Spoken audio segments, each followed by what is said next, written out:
Podemos receber a palavra dele e é o que nós vamos fazer agora. Queria orar com os irmãos. Senhor,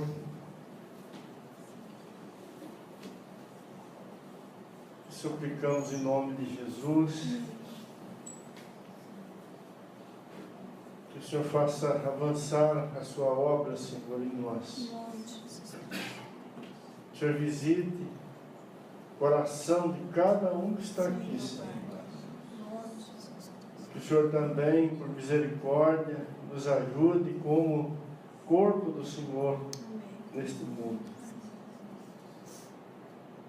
Esta é uma obra que só cresce, Senhor, só se torna mais completa diante dos seus olhos através dos teus milagres, Senhor.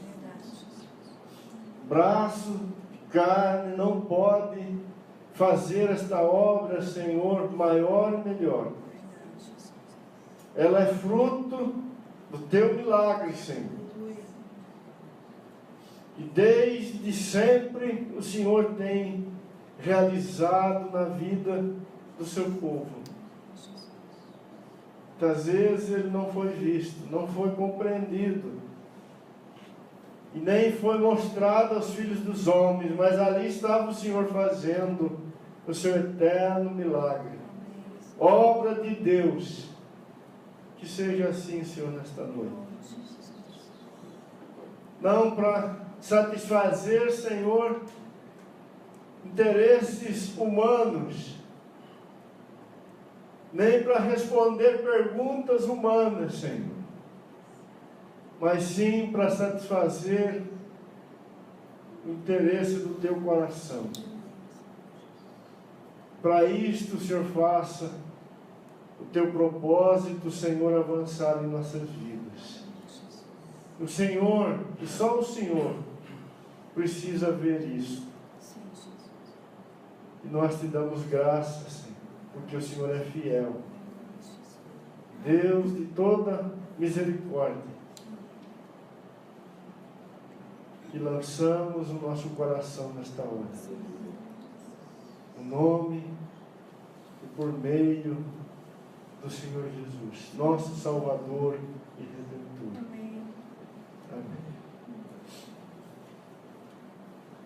Bom, de uma certa forma, eu queria compartilhar um pouco mais aquela palavra que iniciamos no domingo passado.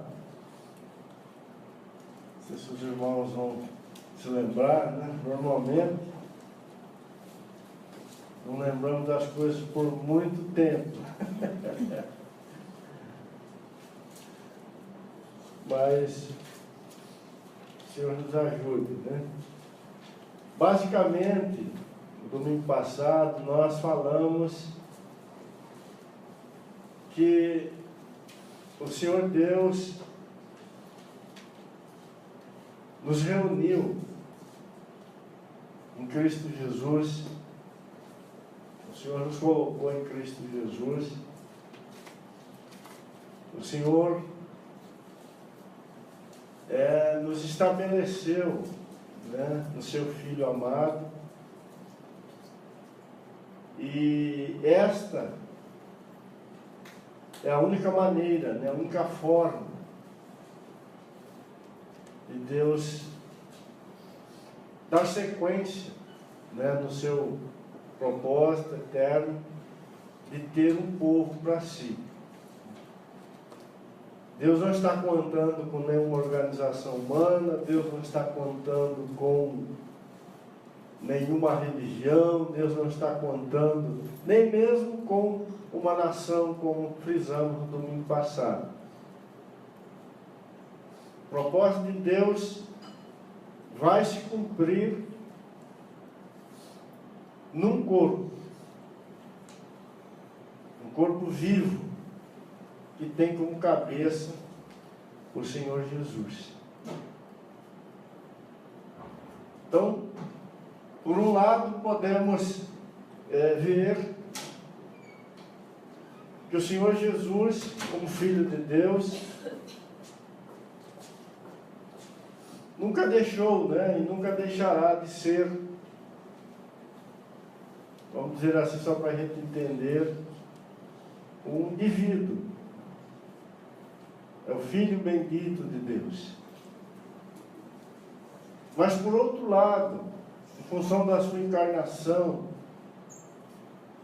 e da redenção em favor de todos os homens,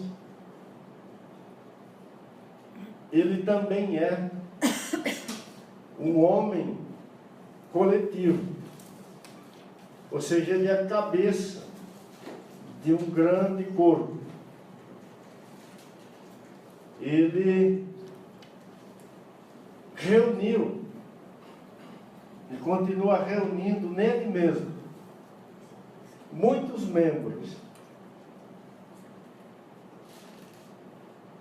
E é isto que a palavra de Deus chama, né, de igreja. E glórias a Deus, por graça de Deus, temos feito parte disso. E não só nós, mas todos aqueles que têm crido no Senhor Jesus. E no domingo passado nós vimos que quando nos reunimos em torno da mesa do Senhor, de uma forma muito prática, nos reunimos para participar de uma forma bastante objetiva desta vida que procede do Senhor Jesus. Ele é nosso cabeça, mas é aquele também que supre cada um de nós como membro do seu corpo com a sua própria vida. E dele nós recebemos tudo aquilo, né, que Deus procura, que Deus busca no homem para a sua glória.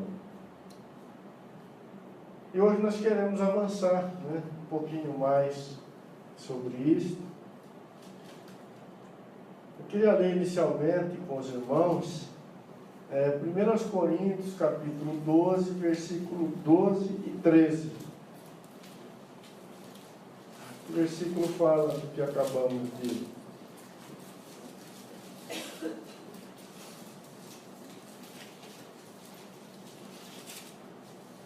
falar aos irmãos.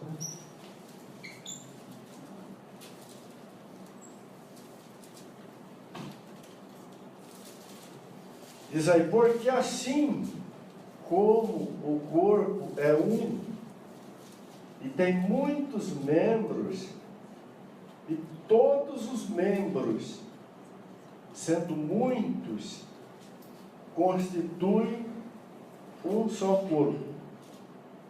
Assim também com respeito a Cristo. Então, assim como o corpo é um e tem muitos membros, Paulo, pelo Espírito de Deus, está dizendo, assim também é Cristo. O Cristo aqui é apresentado, né, como sendo um com muitos membros. Lá em Efésios capítulo 2, nós lemos também no domingo passado, mas é importante a gente ler esse texto de novo, né, para refrescar aí a nossa memória, a partir do versículo 11.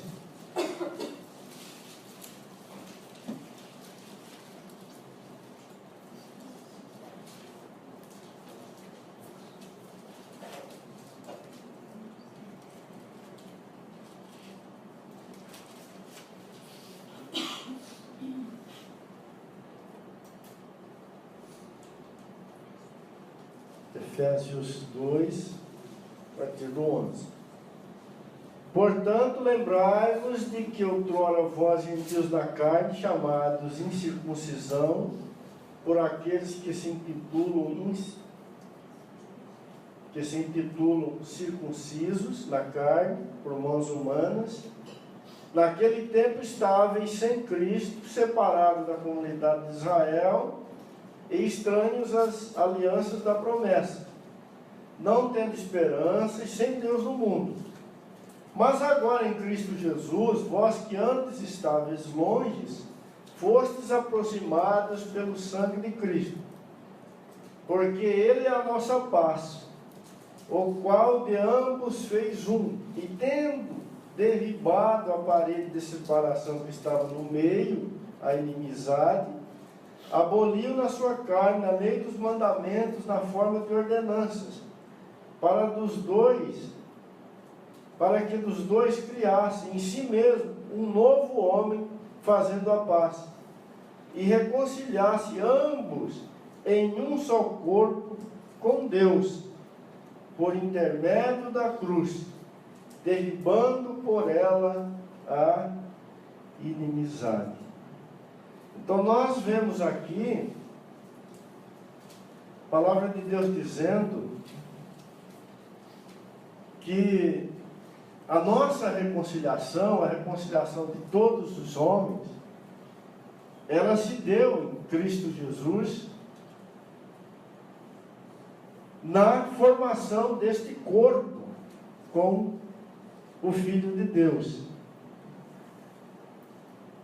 Quando estávamos separados de Cristo, não em união com Ele, Paulo diz que estávamos sem Deus no mundo e sem esperança. Ou seja, não havia nada de Deus na nossa vida. Mas quando cremos no Senhor Jesus, esta realidade que está descrita aqui, ela se tornou nossa. Ou seja, passamos a fazer parte do corpo de Cristo. E este corpo de Cristo, ele foi reconciliado com Deus na cruz, pela morte do Senhor. Então, no corpo de Cristo,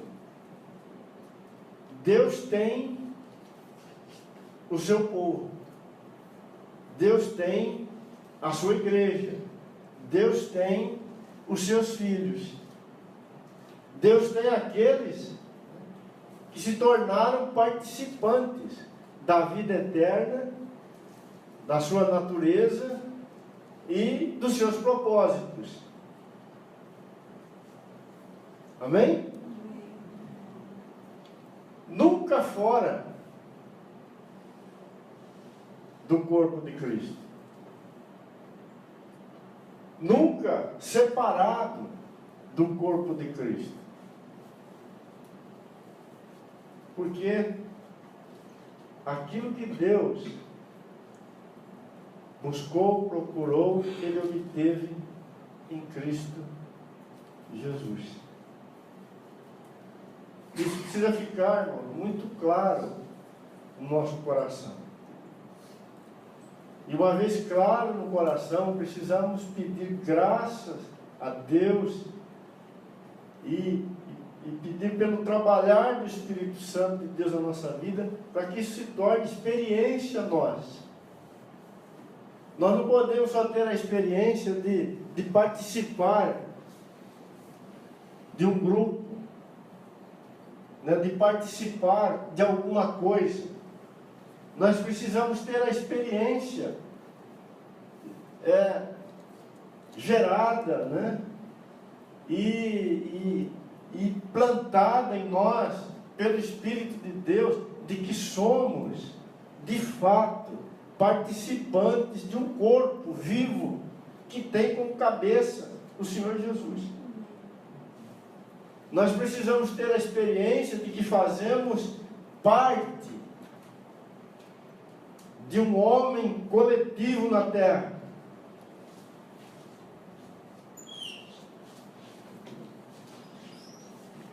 Porque senão, irmãos, todo o nosso movimento, todo o nosso toda a nossa resposta, né, em relação ao Evangelho, ela não entrará, nunca entrará em harmonia com aquilo que Deus está fazendo.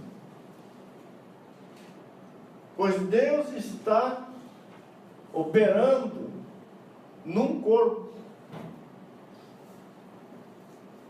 Ele não está operando na religião A, ou na religião B, ou na religião C, ou no lugar A, no lugar B, no lugar C. Deus não é adepto da ideia A, da ideia B, da ideia C. Não. Deus não é Deus do norte, nem do sul, do leste, oeste. Não, Deus está se movendo. Deus está operando. O milagre de Deus está acontecendo no corpo de Cristo. E nunca fora dele.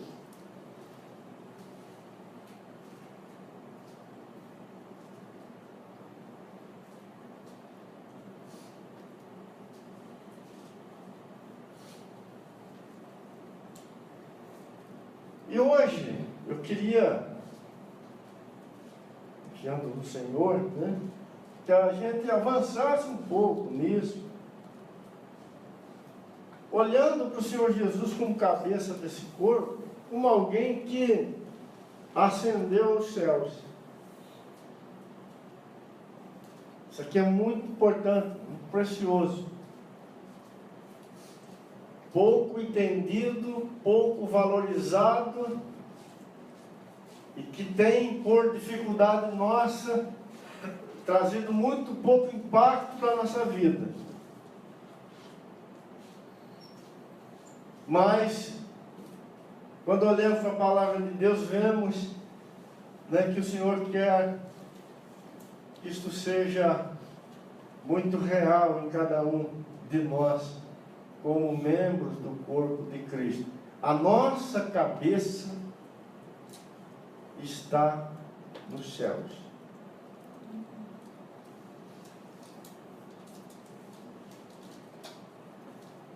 Daí a importância de se ter a experiência de estar no corpo. Porque se você não tiver a experiência viva de estar num corpo, o fato da cabeça deste corpo estar no céu não tocará a sua vida. Será apenas um conceito, ou até mesmo a compreensão de um fato, mas não interferirá de forma viva no curso da sua história aqui nesta terra. Abra a palavra de Deus lá no Evangelho de Lucas, capítulo 24. Eu sei que você já leu esse texto com certeza muitas vezes,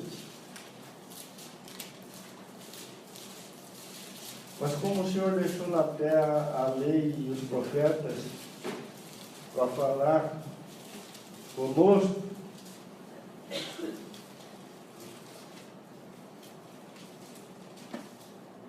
Lucas 24, versículo 50.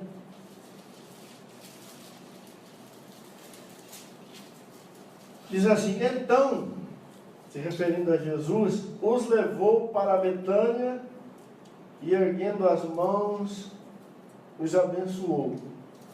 E aconteceu que, enquanto os abençoava, ia se retirando deles, sendo elevado para o céu. Então eles, adorando, voltaram para Jerusalém, tomados de grande júbilo, e estavam sempre no templo louvando a Deus.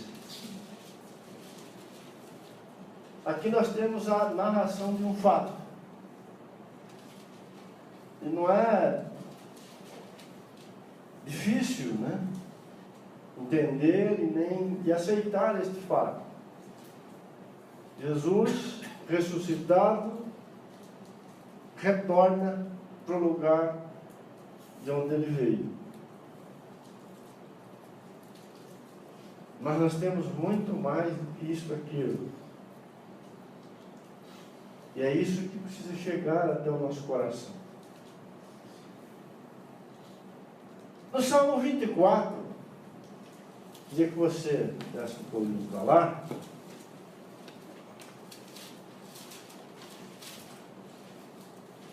Esse salmo com certeza fala do retorno do Filho de Deus, da presença do Pai.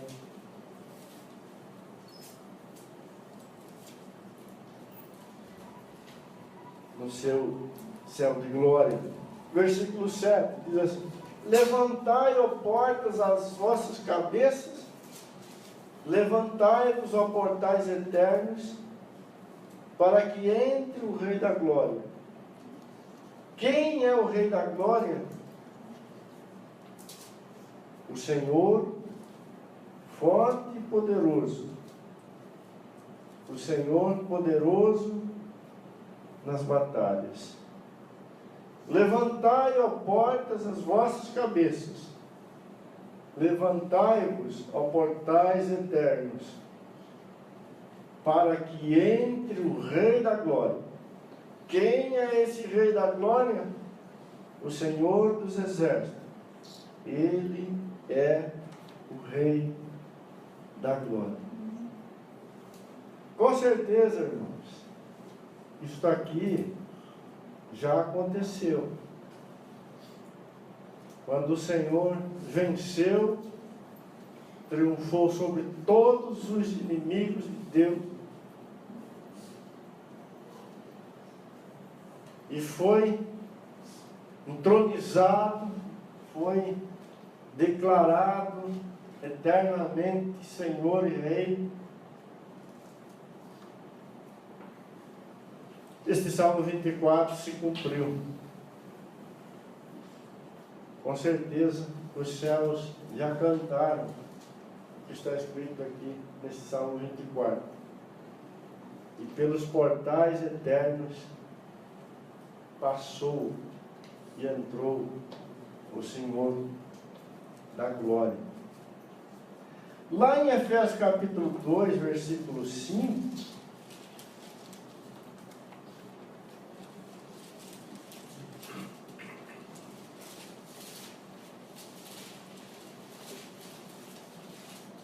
diz assim: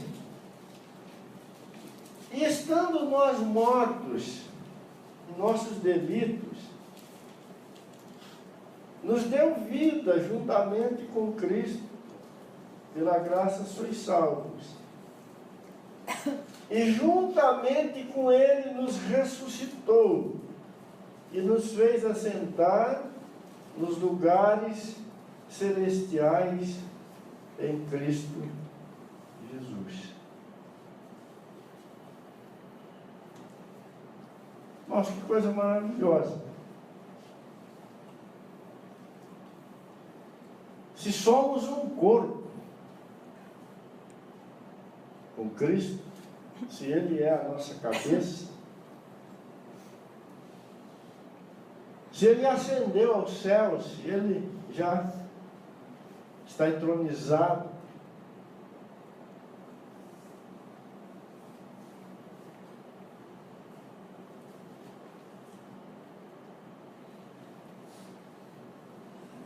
para onde caminham todas as coisas? Isto, nesse propósito maravilhoso de Deus em Cristo Jesus. Para onde caminham todas as coisas? Tá? Para onde, Fran? Para aí. E onde é que ele está?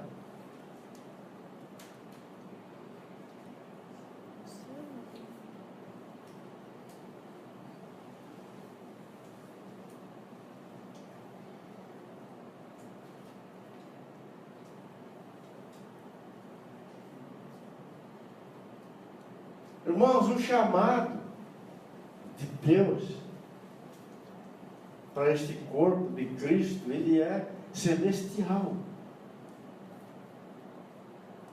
O apóstolo Paulo, pelo Espírito de Deus, já disse aqui em Efésios que o corpo de Cristo já está assentado com Cristo nas regiões celestiais.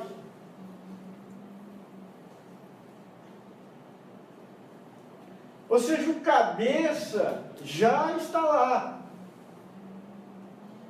E podemos dizer assim, para facilitar a compreensão, que o resto do corpo está indo para lá, porque não é possível fazer qualquer separação entre a cabeça e os demais membros do corpo.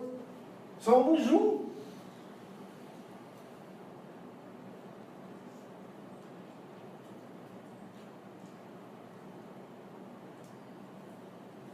Irmãos, a nossa esperança,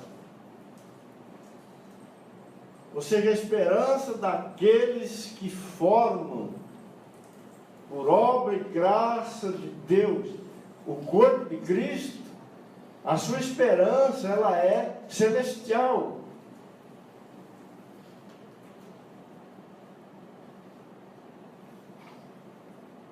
A sua pátria é celestial.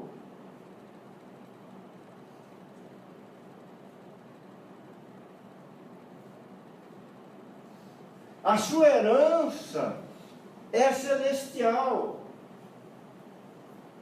A sua riqueza é celestial.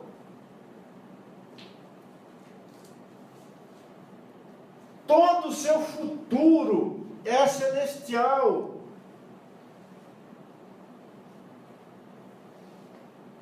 Pois a cabeça deste corpo já está nos céus, entronizado.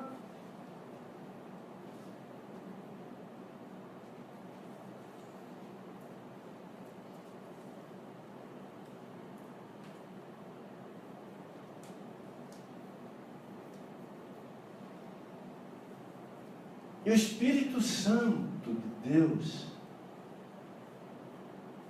ele foi derramado para promover isto nos homens.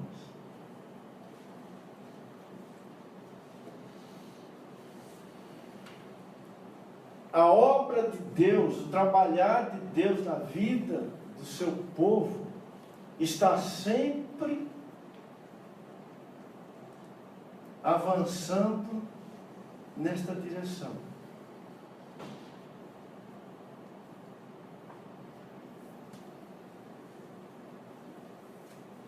Para cima,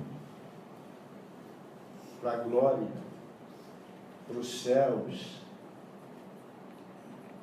para o trono.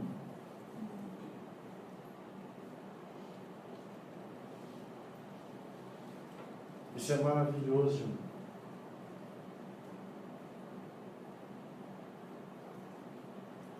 Agora, isso não é uma ideia, pensamento. Isso é a experiência daqueles que estão em Cristo.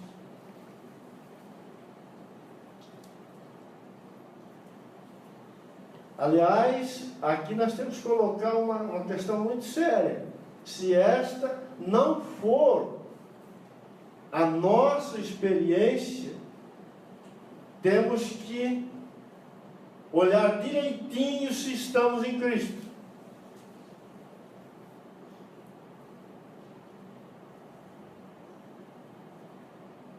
Porque Cristo está no trono.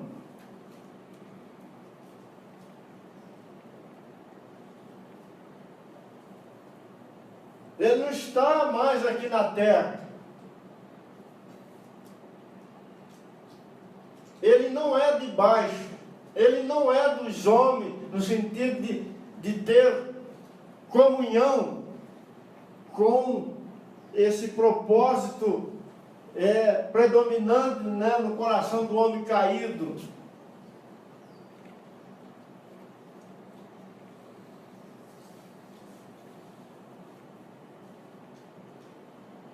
Cristo subiu. Irmãos, é como se Deus pegasse todas as coisas, Foi isso que ele fez.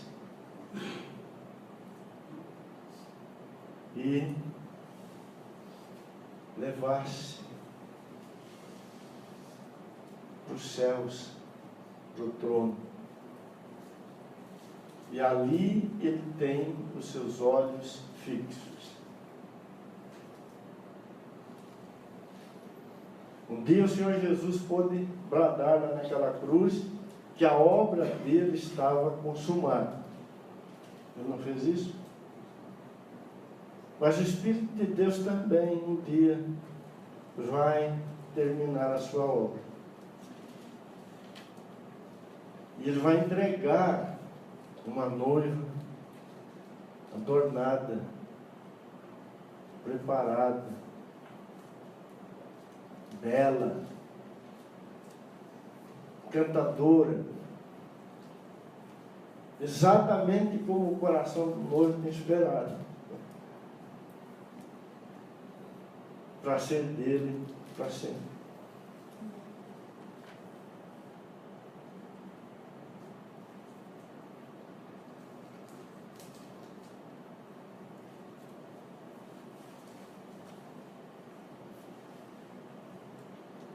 Você pode dizer com sinceridade que você está subindo?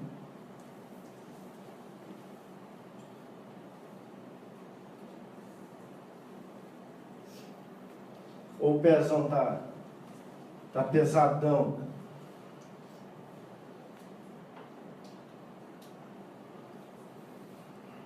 Se está pesadão, o Senhor, se você for dele, vai ter que te chacoalhar.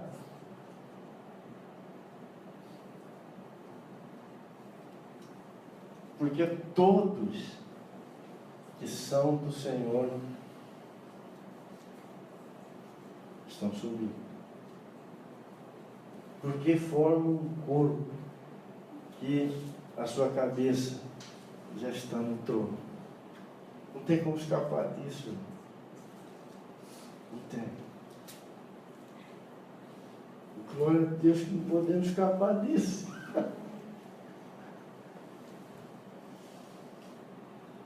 Olha o que disse o apóstolo Pedro em relação a isso, na sua primeira carta.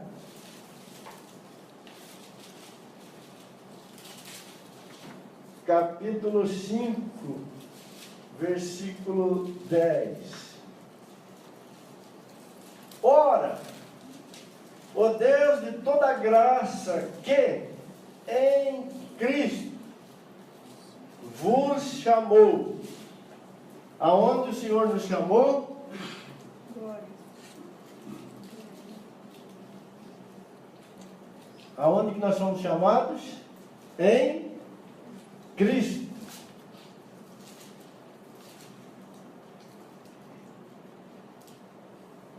E fomos chamados para estar aonde? Ou para fazer parte do quê? A sua eterna glória. Nós fomos chamados, a igreja é chamada em Cristo a sua eterna glória. 2 Timóteo, volta um pouquinho, capítulo 2.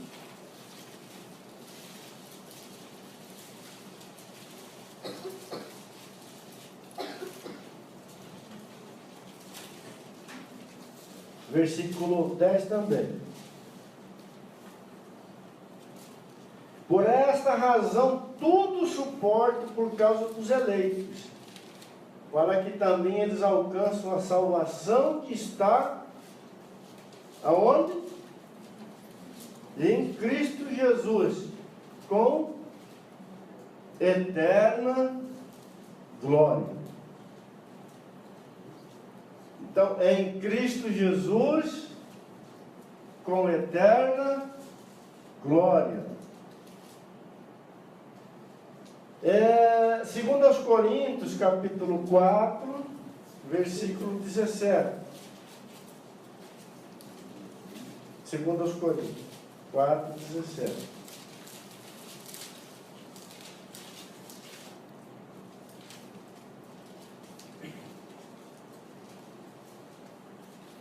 Porque a nossa leve e momentânea tribulação produz para nós eterno peso de glória, acima de toda comparação.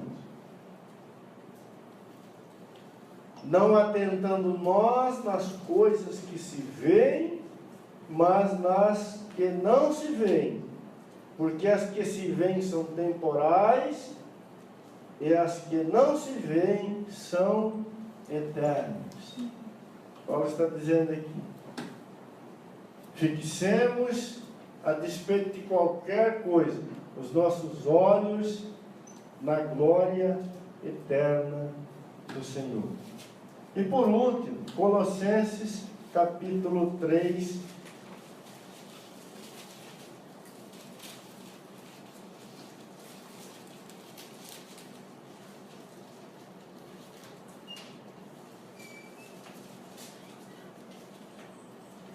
portanto, se fostes ressuscitados juntamente com Cristo, ou seja, aquele que está num corpo com o Filho de Deus, buscai as coisas da onde?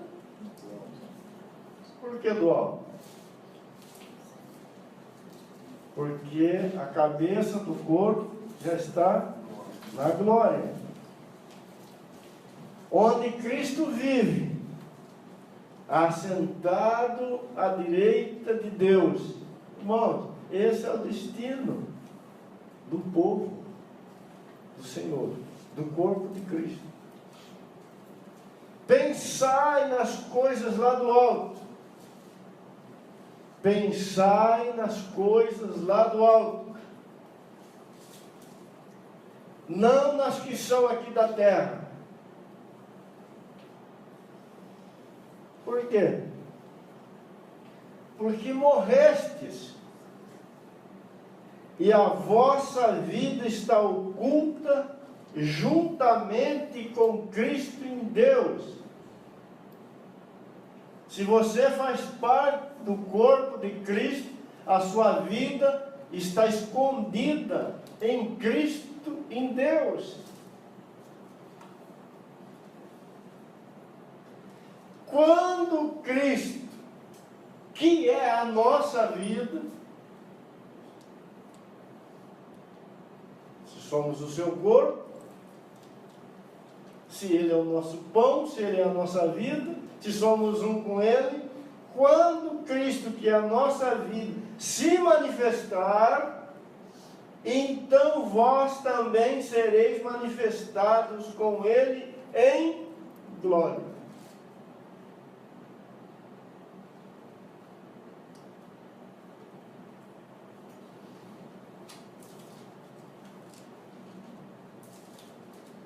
Ah, irmãos, como isso precisa ser tocado por nós. Senão a nossa vida, ela não tem poder. Ela não tem esperança. Ela não tem cheiro. Ela não tem sabor. Paulo, ele fez uma declaração maravilhosa. Ele disse: irmãos, se a nossa esperança em Cristo estiver restrita às coisas desta terra, somos os homens mais infelizes do mundo.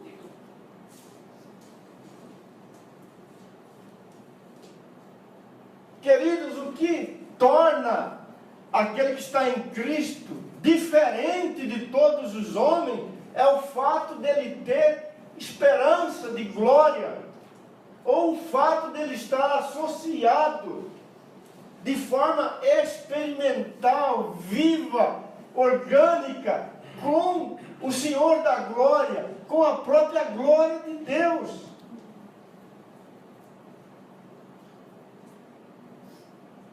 Porque os demais homens foram, e aqui todos foram,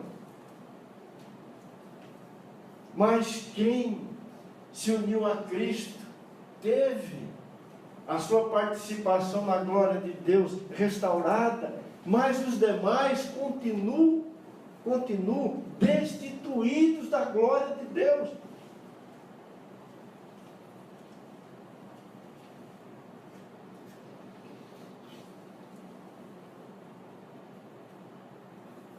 Esta é a grande diferença.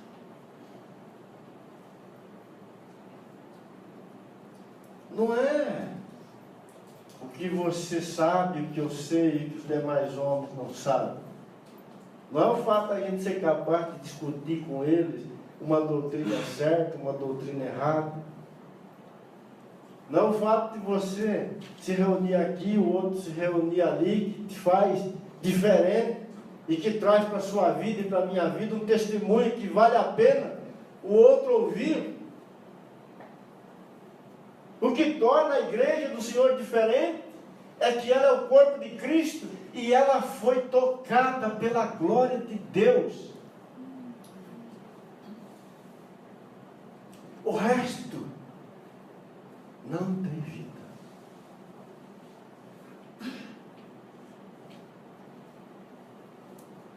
A melhor teologia do mundo não toca ninguém.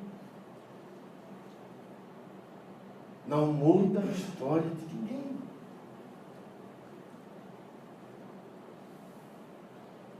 Mas quando somos salvos pelo Espírito de Deus, unidos a Cristo, e somos tocados pela glória do Senhor, que já é nossa.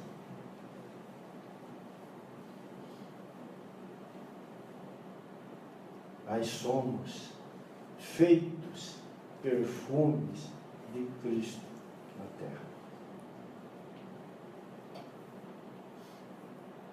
Queridos, e essa experiência, ela é poderosa para mudar nossa vida.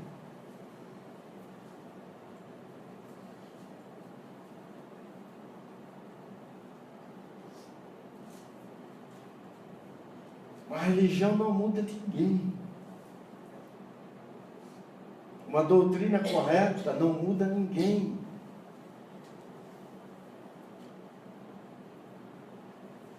Conhecer a Bíblia não muda ninguém. Participar de reuniões não muda ninguém. Levar um nome A, B ou C não muda ninguém.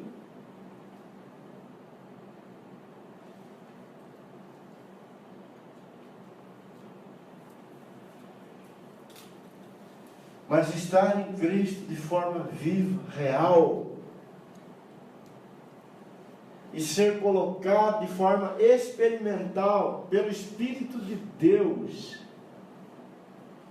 com a vida e glória do Senhor Jesus, que é a cabeça do corpo, aí as coisas são trazidas à existência. É aí que Deus obtém o seu povo. É aí que os homens são gerados de cima, como o Senhor Jesus mesmo falou. Nicodemo, você precisa nascer de cima, ou de Deus.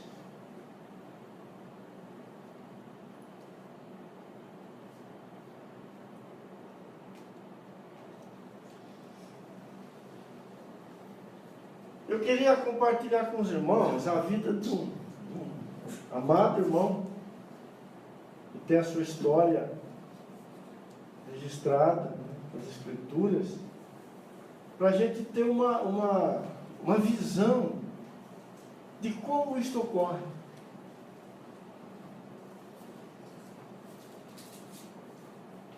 Esse irmão, caso aqui Abraão, a palavra de Deus lá no livro de Gálatas fala que ele foi a primeira pessoa para quem figuradamente foi pregado o Evangelho. Abraão, mesmo tendo vivido muitos anos antes da cruz, antes da encarnação do Filho de Deus, ele é tido como alguém que foi privilegiado, né? Com uma pregação antecipada do Evangelho.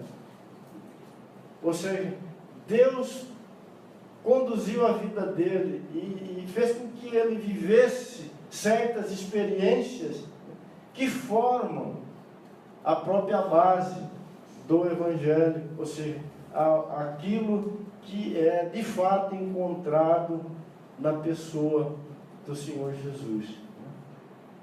E graças a Deus que ele foi,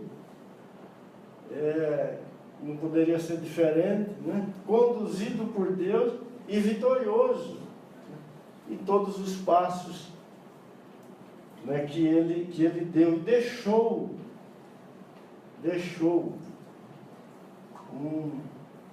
uma figura que mostra para nós com muita clareza como Deus faz esse movimento, como Ele toma na terra os homens e conduzem eles à glória em Cristo Jesus, né? E graças a Deus por isso. Eu queria que você abrisse lá em Hebreus, capítulo 11.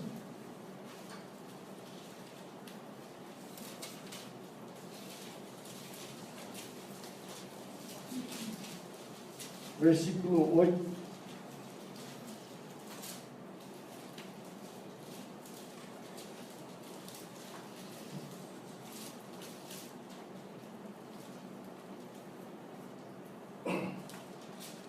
Quando Deus chama Abraão, ele já era bastante idoso. 75 anos, talvez, um pouquinho mais, mas isso aí para lá, né? Pela fé, Abraão, quando chamado, obedeceu, a fim de ir para um lugar que devia receber por herança, e partiu sem saber aonde ia. Pela fé, peregrinou na terra da promessa, como em terra alheia.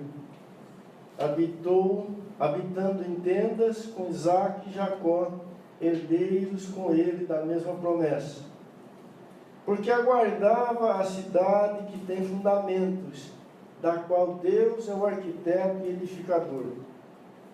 Pela fé também a própria Sara recebeu poder para ser mãe, não obstante o avançado de sua idade, pois teve por fiel aquele que lhe havia feito a promessa. Por isso, também de um, aliás já amortecido, saiu a posteridade tão numerosa como as estrelas do céu, e inumerável como a areia que está na praia do mar. Todos estes morreram na fé, sem ter obtido as promessas, vendo-as, porém, de longe, saudando-as e confessando que eram estrangeiros e peregrinos sobre a terra. Porque os que falam deste modo manifestam estar procurando uma pátria. E se na verdade se lembrassem daquela de onde saírem, teriam oportunidade de voltar.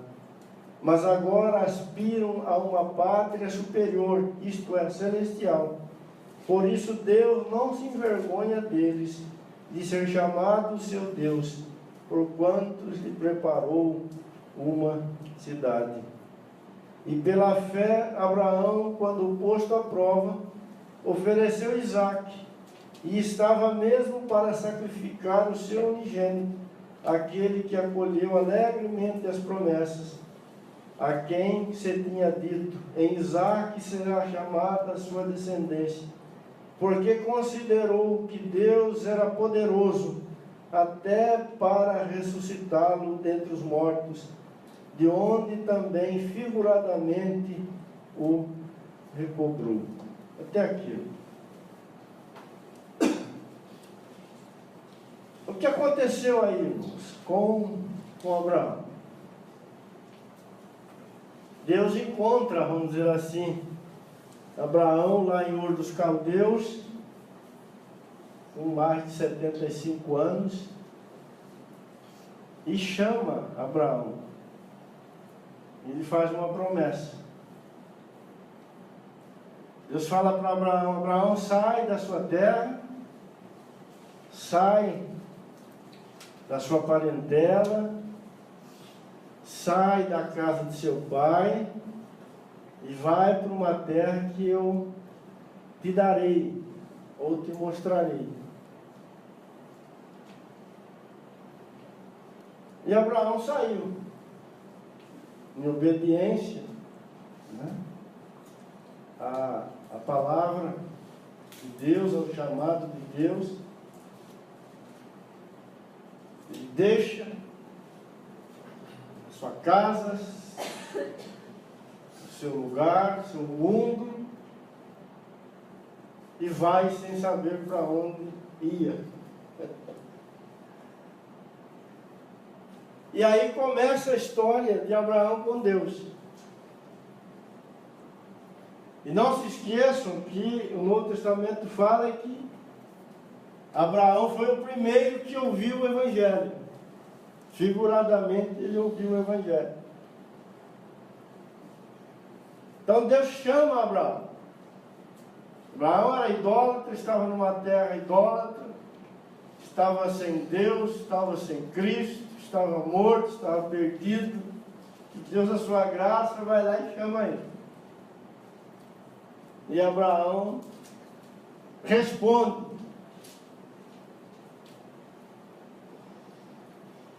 E era para ele deixar, além da sua terra, né, deixar sua parentela e a casa de seu pai. Mas, a princípio, ele levou junto o pai e levou parentes, né? Levou o seu sobrinho.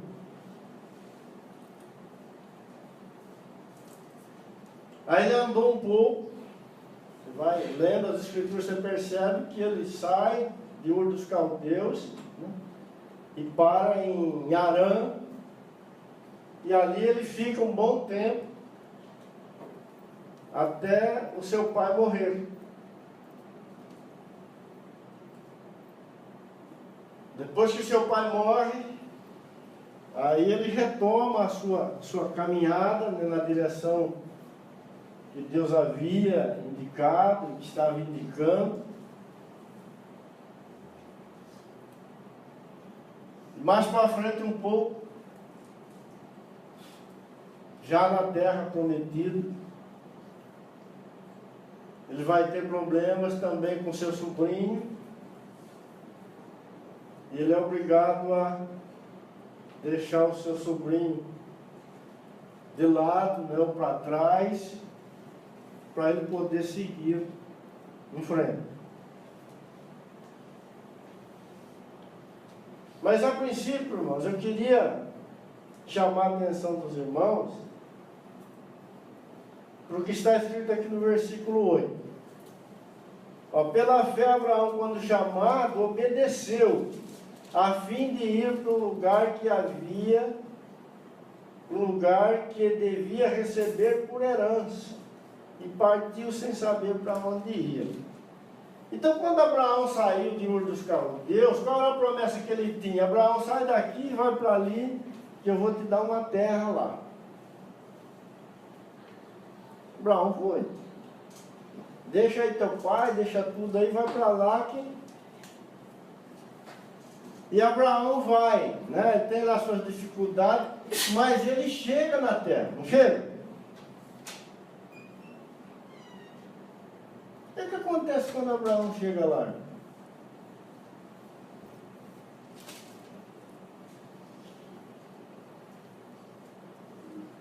Pela fé peregrinou na terra da promessa como terra alheia, habitando em tendas com Isaque e Jacó, herdeiros com ele da mesma promessa. Se você ler o livro de Gênesis, você vai descobrir que Abraão andou por toda aquela terra, de Dan a Berseba, né, senhora?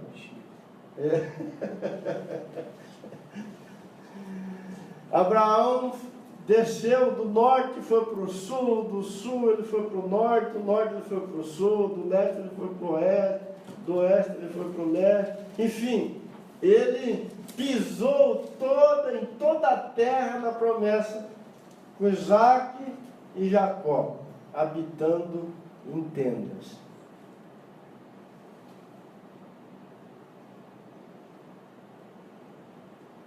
Mas olhando para o texto, irmãos, a gente percebe que o coração de Abraão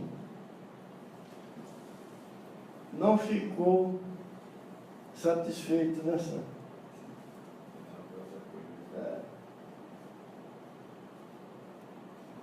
Ele estava ali, irmãos, na terra que Deus havia dado a ele.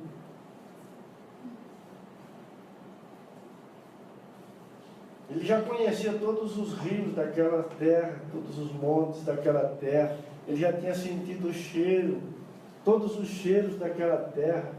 Ele já tinha mostrado para Isaac: isso aqui é nosso, aqui é nosso, aquilo ali é nosso, aquilo lá também é nosso. Olha, esse aqui é o limite norte, esse aqui é o limite sul, esse é o limite leste, esse aqui é o limite oeste. Tudo isso aqui é nosso, Isaac. Ele disse que ele peregrinou com Jacó também. Mas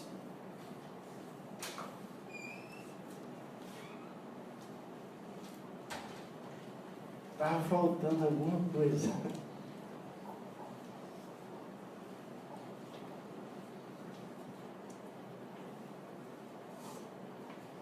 O que tem escrito no versículo 10?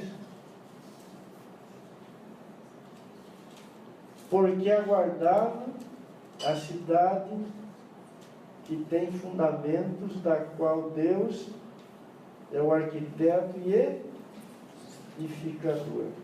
Irmãos, aquela bênção terrena que a princípio foi maravilhoso na vida de Abraão, poder chegar lá e pegar aquilo e dizer: isso aqui é nosso. Mas como Deus estava trabalhando para tomar Abraão na terra e levá-lo até a glória, chegou uma hora que a terra prometida já não satisfazia mais o coração.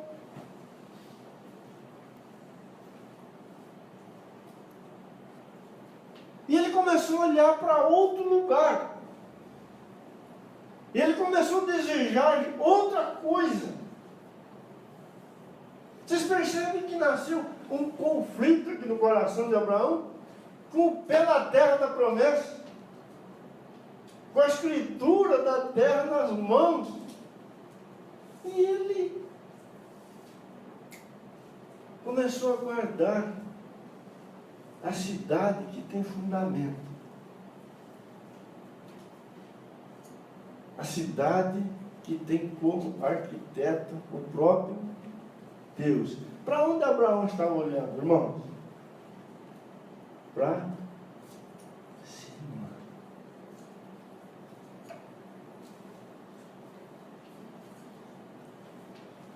O Senhor havia unido o espírito de Abraão à glória dele. E na medida em que Abraão andava sobre a terra, ele ia sendo elevado, ele ia sendo colocado cada vez mais alto. E Canaã já não podia mais satisfazer o seu coração.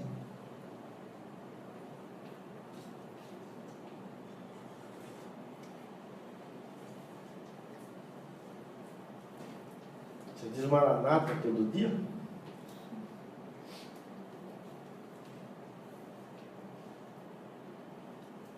Por que o livro do Apocalipse termina com o glorioso Maranata?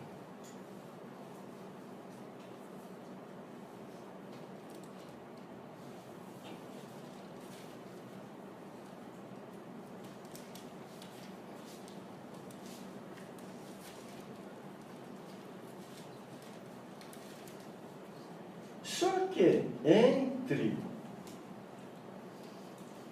a terra de Canaã e a cidade que tem Deus como arquiteto, existe uma caminhada, não existe?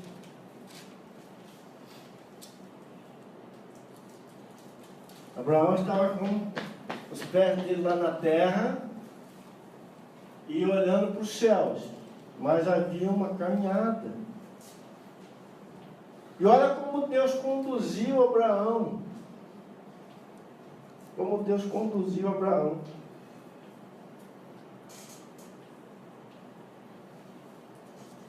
Deus faz uma promessa para Abraão, de lhe dar um filho.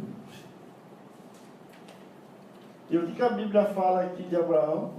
Das condições dele de gerar um filho? A mulher era... Mas e ele? Amortecido.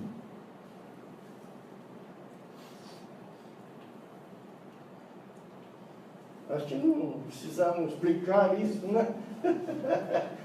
100 anos, amortecido.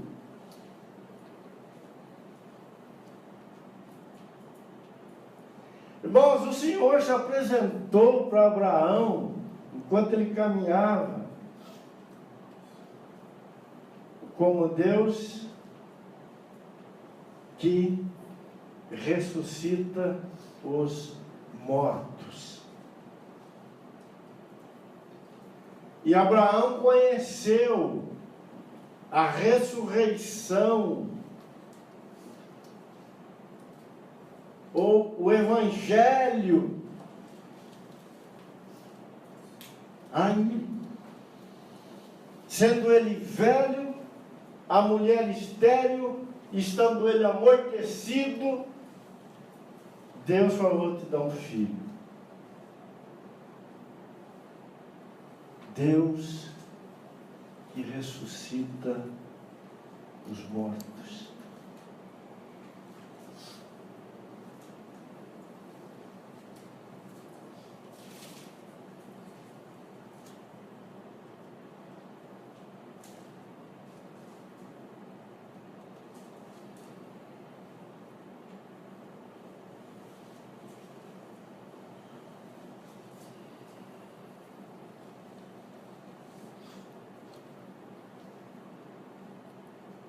Por isso, também de um, aliás, já amortecido, saiu uma posteridade, tão numerosa como as estrelas do céu, inumerável como a areia que está na praia do mar.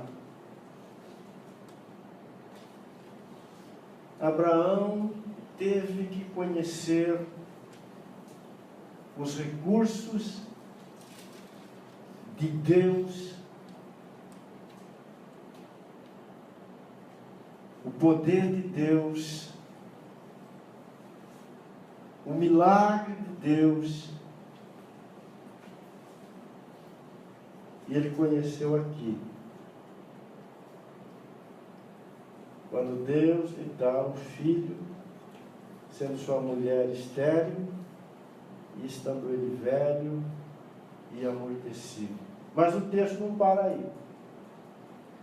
Todos estes morreram na fé, sem ter obtido a promessa, vendo-as, porém, de longe, e saudando-as e confessando que eram estrangeiros e peregrinos na terra. Porque os que falam deste modo manifestam estar procurando uma pátria. E se na verdade se lembrasse daquela de onde saíram, teriam oportunidade de voltar. Mas agora aspiram uma pátria superior, isto é, celestial. Por isso Deus não se envergonha deles, de ser chamado o seu Deus, por quantos lhe preparou uma cidade. Irmãos, Isaac, quando tinha mais ou menos 12 anos, Deus fala para Abraão: você pega seu filho e oferece ele em sacrifício para mim.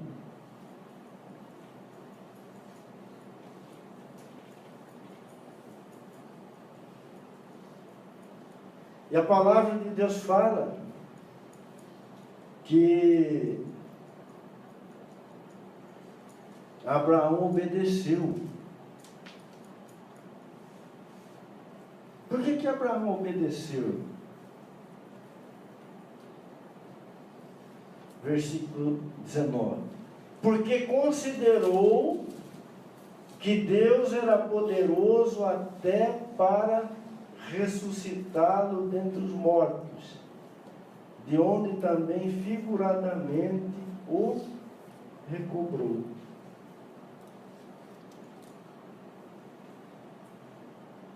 Na medida em que Abraão andava com o Senhor, ele conheceu, ele descobriu que o Deus que ele estava servindo é o Deus da ressurreição.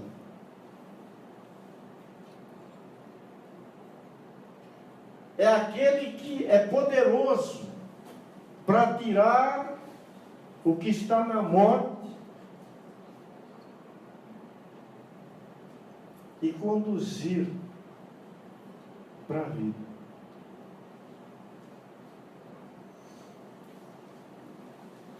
E ele foi capaz, de uma forma muito prática, de responder isso. Por isso, amado, preste atenção nisso. Por isso,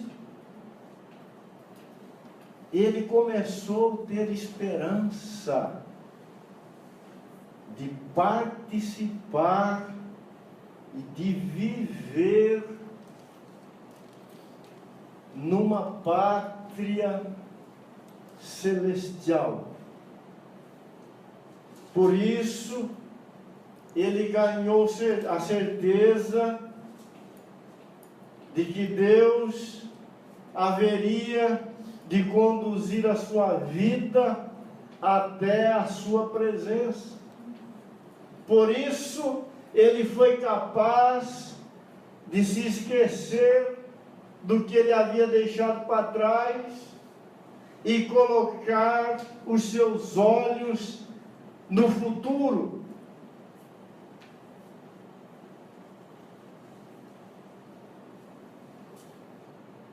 Porque ele conheceu alguém, e isso de forma muito real, que é poderoso para fazer isso. E que é sempre desta forma que ele alcança o homem. Queridos, que esperança pode haver para o coração de um homem que não conhece a ressurreição, o poder da ressurreição?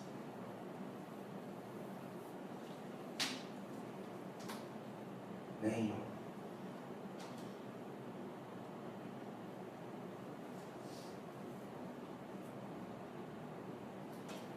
Como estar associado à glória sem estar associado à ressurreição? Por isso Paulo, escrevendo aos Colossenses, ele diz: se já morrestes e se já ressuscitaste em Cristo, pensai nas coisas lá do alto, e não nas que são da terra. Abraão pensou nas coisas da terra, mas ele foi conhecendo um Deus que ressuscita os mortos, porque ele era velho, a mulher era estéril, mas ele gerou filhos, e depois ele pediu esse filho para que fosse colocado no altar, e aí Abraão foi capaz de considerar Deus poderoso para ressuscitar esse filho da morte, e com isso Abraão obteve olhos espirituais para ver de fato este Deus que dá vida para os mortos. Aí ele viu o seu futuro. Deus tem uma cidade celestial preparada para aqueles que têm crido nele. Por isso o autor de Hebreus diz que Deus não se envergonha de dizer que estes são o seu povo.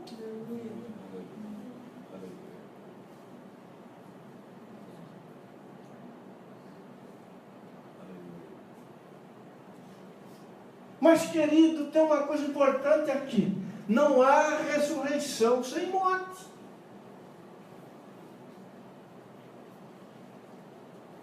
Para que Abraão conhecesse o poder da ressurreição, ele precisou entregar tudo na morte.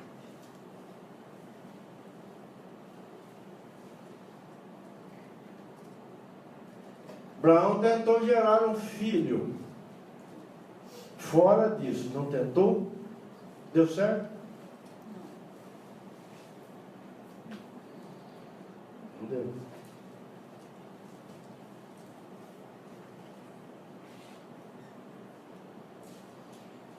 Abraão tentou uma vez escapar da fome correndo para o Egito. Deu certo? Não deu certo.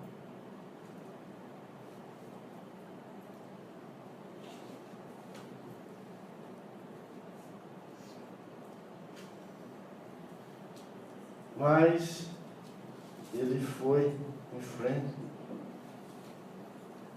Chegou uma hora, queridos, que Abraão desistiu dele mesmo. Ló, onde você quer ir? Ah, tio, eu quero ir para lá. Então vai, eu vou para cá.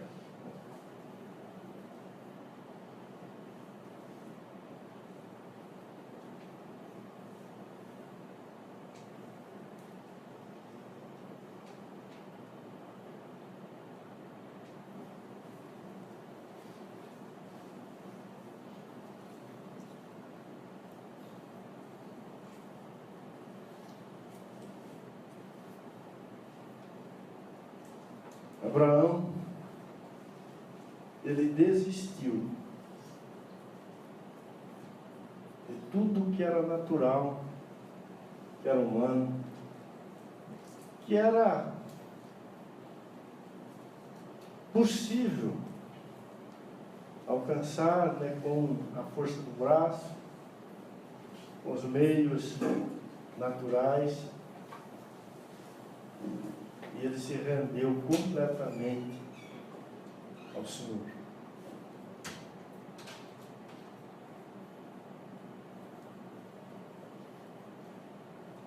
E como diz o versículo 16, contando apenas com o Senhor que ressuscita os mortos, ele aspirou uma pátria superior, isto é, celestial. E por isso, Deus não se envergonha, ou não se envergonhou dele, de ser chamado seu Deus, porquanto lhe preparou uma cidade. Glória a Deus por isso. Vamos, para encerrar, queria ler com vocês Apocalipse 22, versículo 20.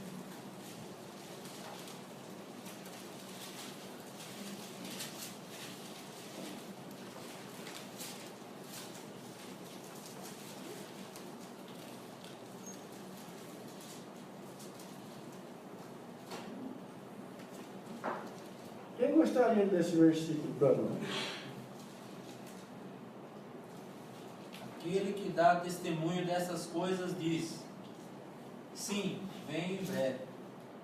Amém. Vem, Senhor Jesus. Quem está dizendo vem, Senhor Jesus?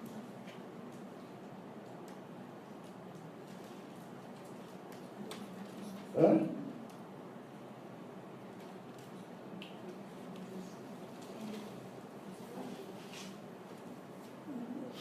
Aqueles que estão em Cristo, né? Aqueles que estão em Cristo. Volta um pouquinho aí para Hebreus, capítulo 12.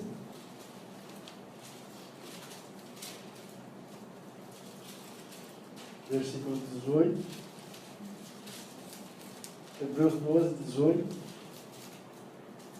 Ora, não tendes chegado ao fogo palpável, ardente, ou a escuridão, as trevas, ou a tempestade, ou ao xangor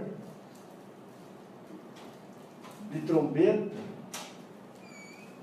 ao clangor de trombeta e ao som de palavras traz que quantos ouviram suplicaram que não lhes falassem mais, pois já não suportavam o que lhes era ordenado. Até o animal se tocar o monte, será apedrejado.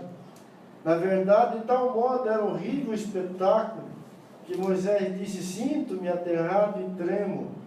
Mas tendes chegado ao monte Sião, a cidade do Deus vivo, a Jerusalém celestial, as incontáveis hostes de anjos, e a universal assembleia, e a igreja dos primogênitos, arrolado nos céus, e a Deus, o juiz de todos, e aos espíritos dos justos aperfeiçoados, e a Jesus, o mediador da nova aliança, e ao sangue da aspersão, que fala coisas superiores ao que fala o próprio Abel.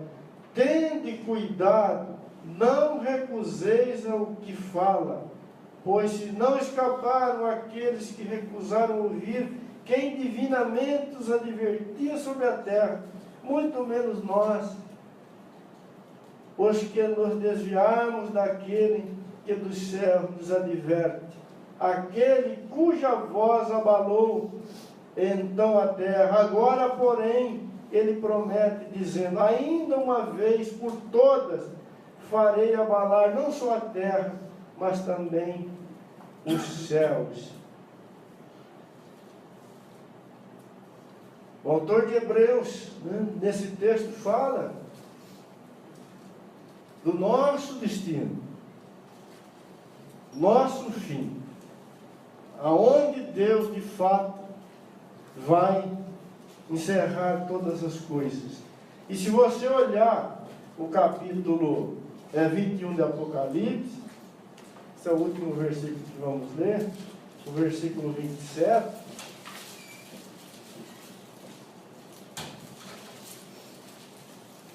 Como é que é isso certo?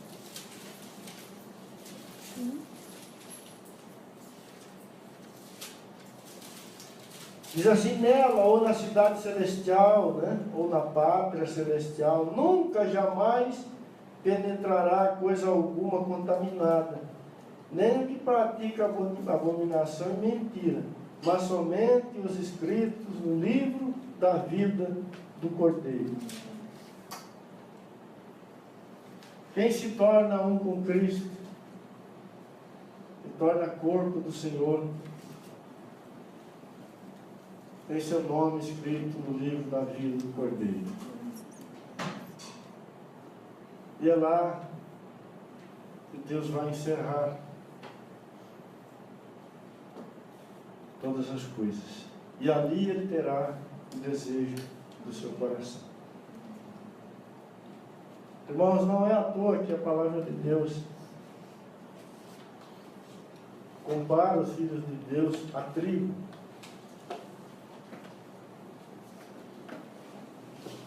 Os irmãos um dia tiverem a oportunidade de entrarem numa plantação de trigo madura, ou no ponto de ser colhido, você vai notar que o pezinho de trigo é muito fácil de ser arrancado.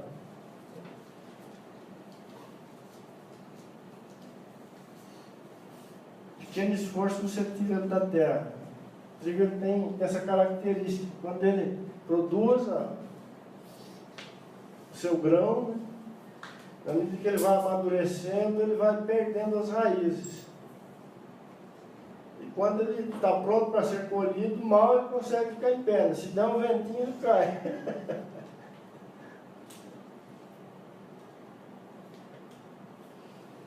Paulo escrevendo aos Gálatas, no capítulo 1, verso 4, diz que o Senhor Jesus veio para desarraigar os seus filhos deste mundo. E Ele nos plantou nos céus. como está a raizinha aí, querido? Tá dura.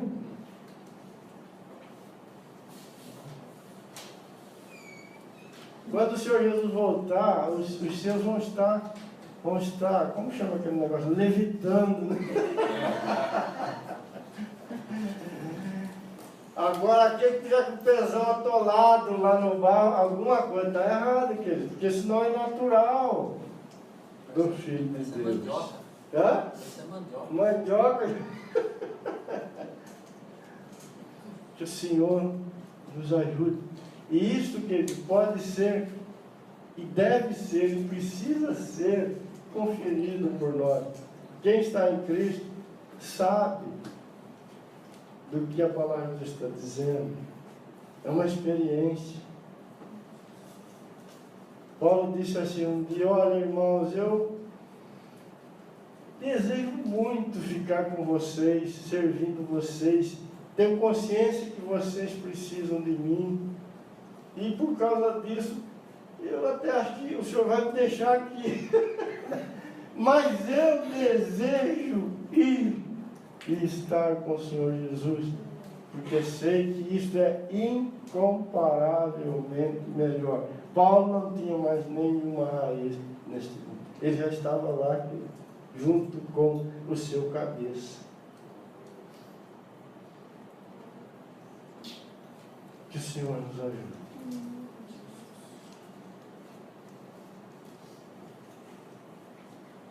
Pai, obrigado por tua palavra, Senhor.